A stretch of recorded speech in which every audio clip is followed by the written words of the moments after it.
if you want moksha, it is like taking on the highest challenges. Not even an atom bomb can affect you. That is valor and fearlessness. Let this So body go if it when it wants to go. I think I know the answer to this question, but I want to hear it from you. That is an can you, Atma quality, right? Valor and fearlessness. It's not in Lalita. It's not in file number 1. no, yeah. Can you repeat the whole thing again?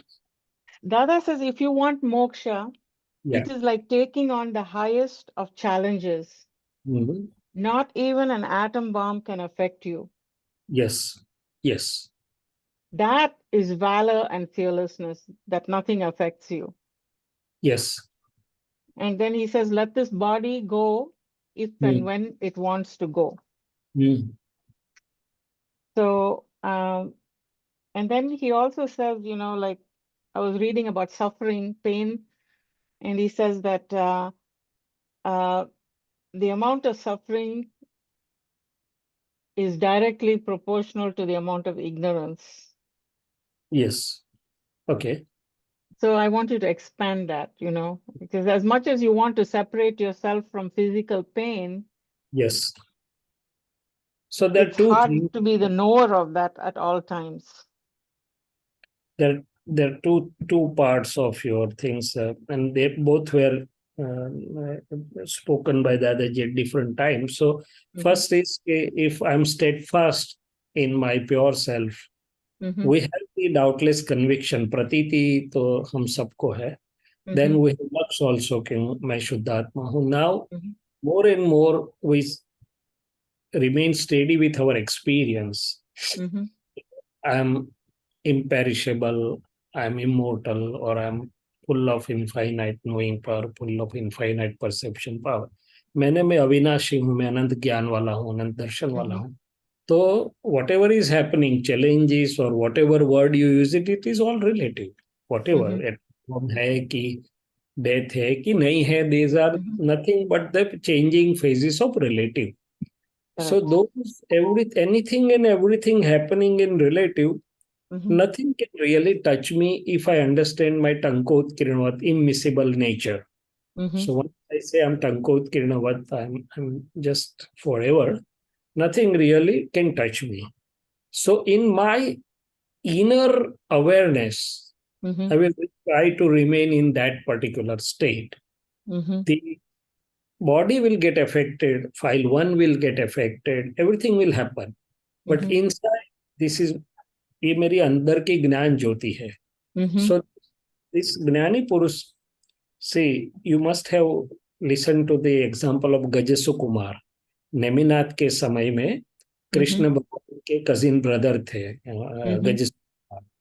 Mm-hmm. और पहले उनका शादी engagement हुआ था एक ब्राह्मण Mm-hmm. की कन्या से. फिर Mm-hmm. उनको तो भगवान मिले, दीक्षा का वैराग आ गया और चले गए भगवान Mm-hmm. के मार्ग पर. Mm-hmm. तो साधना में थे, भगवान जानते थे सब कुछ, Mm-hmm. नेमिनाथ. तो उन्होंने उनको बोल के रखा था कि कोई बड़ा प्रसंग आ जाए, बड़ा उपसर्ग या परिसर, तब आपका ये शुद्धात्मा उस इतने में नहीं रहेगा, मैं परम ज्योति स्वरूप हूँ, ऐसे इसमें केवल ज्ञान स्वरूप है, उसमें चले जाना, उसमें स्थिर हो जाना. Mm-hmm. साधना कर रहे थे और उनका जो ससुर जी जो होने वाले थे और जो फिर वो तो निकल गए, तो वहां से पसार हुए, तो उनको वैर उत्पन्न हुआ कि मेरी लड़की को उसने जिंदगी बिगाड़ी या तो उसको Mm-hmm. रखड़ा है.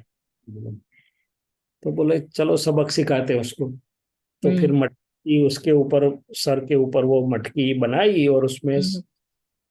वो Coals, जलते hot coals. हॉट कोल्स डाले. Mm-hmm. तो तेजस्वी कुमार को भगवान का वो याद आ गया कि मैं केवल ज्ञान स्वरूप हूँ, मैं केवल ज्ञान स्वरूप हूँ. तो वो बॉडी वहाँ ये हो गई, मगर वो उसी समय सिद्ध क्षेत्र में चले गए.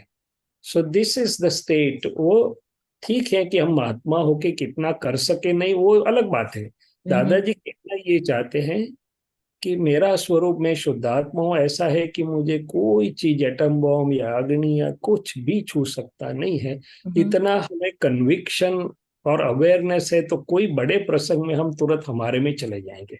Mm-hmm. बॉडी अपने धर्म में रहेगी। जैसे महावीर को डाला कान में तो हई ऐसा हो गया, that what is natural tendency, let it be. But भगवान नॉन सफरर थे, क्या थे? भगवान सफरर नहीं थे। So this is thing. So Dada Bhagwan को हमने कई बार देखा, कनु दादाजी को देखा कि बड़े बड़े प्रसंग में भी वो बिल्कुल बॉडी से मुक्त है ऐसा अनुभव हुआ। जैसे ये खंबात का एक्सीडेंट हुआ था, या फिर दादाजी को ये हिप का फ्रैक्चर हुआ था, और हमारे बड़ी हॉस्पिटल में ट्रीटमेंट के लिए ले जाते थे उस समय। तो वहाँ तो हमारे जो head of the department, surgery के head of the department PM Trivedi करके थे, वेरी मैन। वो हॉस्पिटल कॉरिडोर में साष्टांग प्रणाम करते दादाजी को, हेड ऑफ डिपार्टमेंट होने के बजाय भी। और उसके सब प्रोफेसर कलीग्स को बोलते थे कि भाई देखो, आत्मा से देह से उनका आत्मा अलग है, ऐसी स्थिति में वो रहते, अनुभव करो यहाँ पर। So during critical illness of fracture hip neck femur, या तो उनके एक्सीडेंट, या तो कई सारी परिस्थितियों में भी ऐसे रह सकते थे। तो that is what we saw also. Kanu दादाजी को भी एक बार वो जाते थे और एक्सीडेंट हुआ, हरीश भाई गाड़ी चलाते थे, रिब्स फ्रैक्चर हो गई थी 3-4, but still you could see कि नहीं भाई, वो लोग शुद्धात्मा में रहते हैं, देह से मुक्त दशा में। भले देह के में पेन है, but they are steady. So ये पहले ये है। दूसरा जो आपने बताया कि suffering is proportional to ignorance, दो अर्थ है। पहला अर्थ है कि जो बाकी की सफरिंग्स है, live aside body suffering, most of the suffering, इसने मेरे साथ ऐसा किया, ये अच्छा हुआ, ये बहुत मुश्किल ही आ गई, ये अच्छा हो गया, बुरा आ गया, तो वो तो अपनी सही समझ हम खड़ी करें तो उड़ जाएगा, तुरंत ही वो चला जाएगा, वो सफरिंग नहीं रहेगी। और सफरिंग मैंने दर्शन का क्लाउडिंग ऑफ अवर विजन, वो जो दर्शन ज्ञान है उसके ऊपर आवरण आता है, उतना ही सफरिंग रहता है।